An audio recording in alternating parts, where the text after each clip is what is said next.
जय हिंद दोस्तों, स्वागत है आपका अपना परिवार ज्ञान गुरुकुल में। आशा करते हैं कि आप लोग स्वस्थ होंगे और पढ़ाई लिखाई करने में व्यस्त होंगे। अभी थोड़ा ठंडा का प्रभाव ज़्यादा हो गया है, इसलिए आप लोग स्वेटर टोपी पहन के रजाई वजाई कंबल ओढ़ ओढ़ के आराम से पढ़ाई कीजिए, क्योंकि एग्ज़ाम भी आपके नज़दीक आ गया है, इसलिए स्वास्थ्य का भी ख्याल रखना है। आज हम क्लास 10 इतिहास के अध्याय 1 यूरोप में राष्ट्रवाद का जितना भी इम्पोर्टेंट प्रश्न है सभी का सॉल्यूशन कराने वाला हूं। इस वीडियो का पहला प्रश्न हम लोग देखते हैं। रक्त एवं लौह का नीति किसने अवलंबन किया? ये पहला प्रश्न है बाबू, देखते हैं ये प्रश्न क्या कह रहा है। रक्त एवं लौह की नीति, पहला ऑप्शन है मेजनी, दूसरा है हिटलर, तीसरा है बिस्मार्क, चौथा है विलियम। यानी जो रक्त एवं लौह की नीति है किसने अपनाया था, किसने अवलंबन किया था? इसका सही जवाब हो जाएगा सी, बिस्मार्क ने। किसने बाबू? बिस्मार्क ने। अगला प्रश्न है बाबू, यूरोप का मरीज किसे कहा जाता है? यूरोप का मरीज किसे कहा जाता है? ऑप्शन ए तुर्की, B Italy, C England, D France. तो इसका सही जवाब हो जाएगा बाबू तुर्की, ऑप्शन नंबर ए। यूरोप का मरीज हम लोग तुर्की को बोलते हैं। किसको बोलते हैं? तुर्की को। अगला प्रश्न है बाबू, गौरीबाल्डी पेशे से क्या था?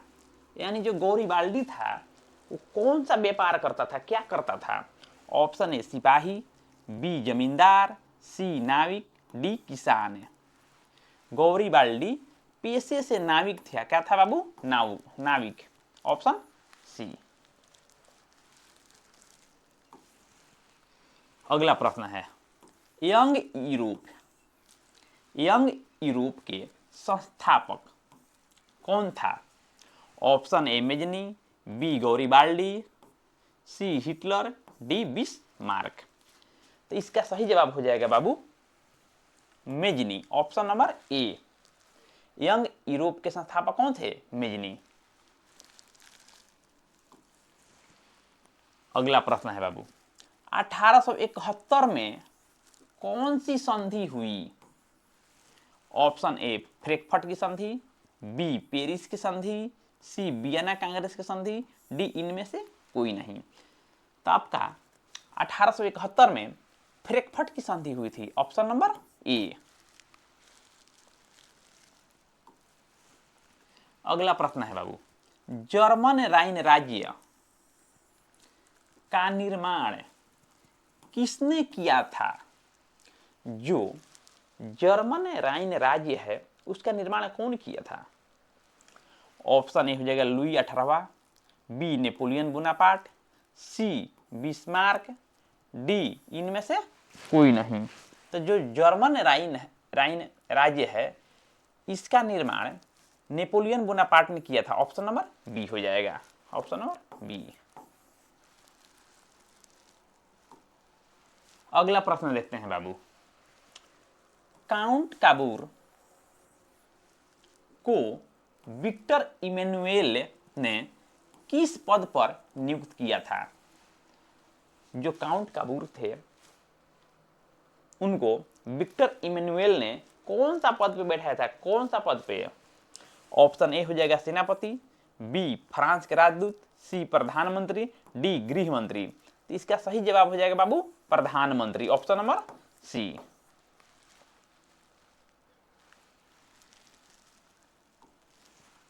अगला प्रश्न देखते हैं, मेजनी का संबंध किस संगठन से था?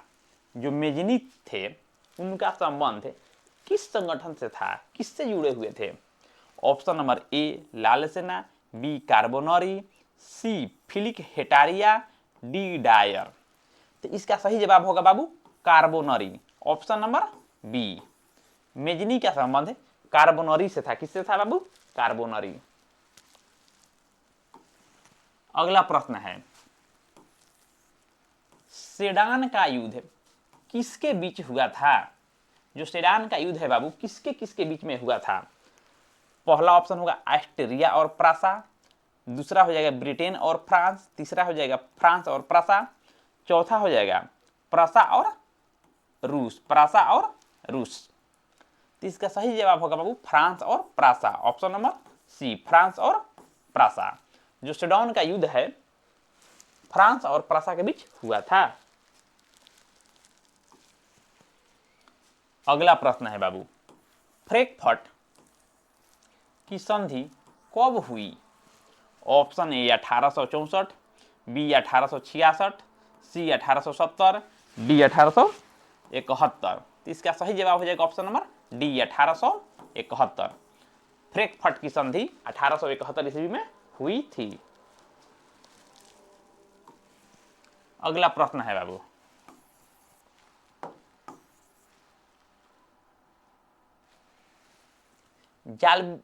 जालबेरिन कैसी संस्था थी? क्रांतिकारियों की, व्यापारियों की, विधानों की, पादरी एवं समांतों की? तो इसका ऑप्शन नंबर बी हो जाएगा किसकी? व्यापारियों की। जो जालबेरिन थी किसके संस्था थी? तो आपकी व्यापारियों की।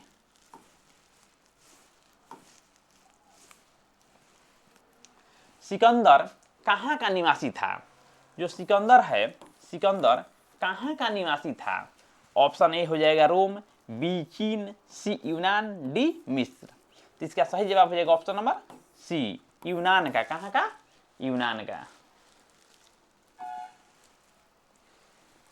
इटली का एकीकरण बाबू, जो इटली का एकीकरण हुआ कब हुआ? 1861, 1871, 1720, 1817। तो इसका सही जवाब हो जाएगा 1871। कब हो जाएगा बाबू? 1871, ऑप्शन नंबर बी। अगला प्रश्न है बाबू, वियना सम्मेलन, कौन बाबू? वियना सम्मेलन की मेजबानी किसने किया था? जो वियना सम्मेलन है इसकी मेजबानी किसने किया था?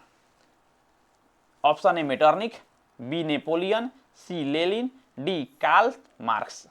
तो इसके बाबू सही जवाब हो जाएगा मेटरनिख। कौन हो जाएगा? मेटरनिख, ऑप्शन नंबर ए। अगला प्रश्न है, निम्नलिखित में से कौन जर्मन चांसलर था? इसमें कह रहा है कि निम्नलिखित में से कौन जर्मन चांसलर था? Mazzini, Hegel, Bismarck.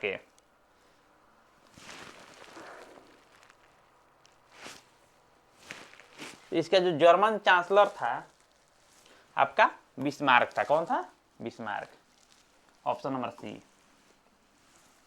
सेडान के युद्ध में किसकी पराजय हुई? जो सेडान का युद्ध हुआ उसमें किसकी पराजय हुई? Option A France, B Germany, C Austria और डी प्रासा। तो इसका सही जवाब होगा ऑप्शन नंबर ए, फ्रांस। अगला प्रश्न है बाबू, लुई फिलिप किस देश के शासक था? जो लुई फिलिप थे वो किस देश के शासक थे? जो लुई फिलिप थे किस देश के शासक थे? तो इसका पहला ऑप्शन है जर्मनी, दूसरा का है फ्रांस, तीसरा का है ऑस्ट्रिया, चौथा है इटली। तो इसका सही जवाब हो जाएगा France, option number B. Sardinia के राजा कौन था? सार्डिनिया के राजा कौन था? Option number A Victor Emmanuel, B Napoleon, C Charles ten, D इनमें से कोई नहीं। तो इसका सही जवाब हो जाएगा ए विक्टर इमैनुएल। अगला प्रश्न है बाबू, किस युद्ध के बाद कौन सा जो युद्ध था जर्मन का एकीकरण हो गया? यानी जर्मनी का क्या हो गया? एकीकरण हो गया। प्रासा डेनमार्क युद्ध, सेडोवा का युद्ध, क्रोमिया का युद्ध, सेडान का युद्ध। तो इसका सही जवाब हो जाएगा डी सीडान का युद्ध है। रॉबर्ट ओवन, जो रॉबर्ट ओवन है कहां का निवासी था? Option A France, B Germany, C Britain, D Austria. जो रॉबर्ट ओवन है आपके ब्रिटेन के निवासी से, ऑप्शन नंबर सी सही होगा। अगला प्रश्न है बाबू, जर्मन के एकीकरण के लिए यानी जर्मनी के एकीकरण के लिए कौन उत्तरदायी था? पहला नंबर ऑप्शन है काउंट काबूर, दूसरा है बिस्मार्क, तीसरा है गोरिबाल्डी, चौथा है मेजिनी। तो इसका सही जवाब हो जाएगा बिस्मार्क, ऑप्शन नंबर बी। अगला प्रश्न देखते हैं बाबू। अगला प्रश्न है यूरोपियन सभ्यता का पालना किसे कहा जाता है? किसे कहा जाता है? पहला ऑप्शन है यूनान, दूसरा है इंग्लैंड, तीसरा है पोलैंड, चौथा है इनमें से कोई नहीं। तो यूरोपियन सभ्यता का जो पालना यूनान को कहा जाता है, ऑप्शन नंबर ए। यूरोपियन सभ्यता का पालना कौन हो गया? यूनान। हीगेल किस देश का दार्शनिक था? जो हीगेल था किस देश के दार्शनिक था? A France, B Italy, C Germany, D Austria.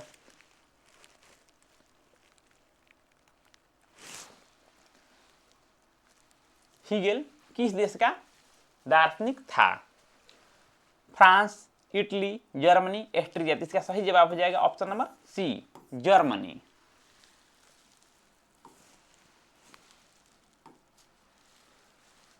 आप लोग कमेंट में बताइएगा कि आपने 24 प्रश्न में से कितना प्रश्नों का उत्तर दिया। थैंक यू, धन्यवाद।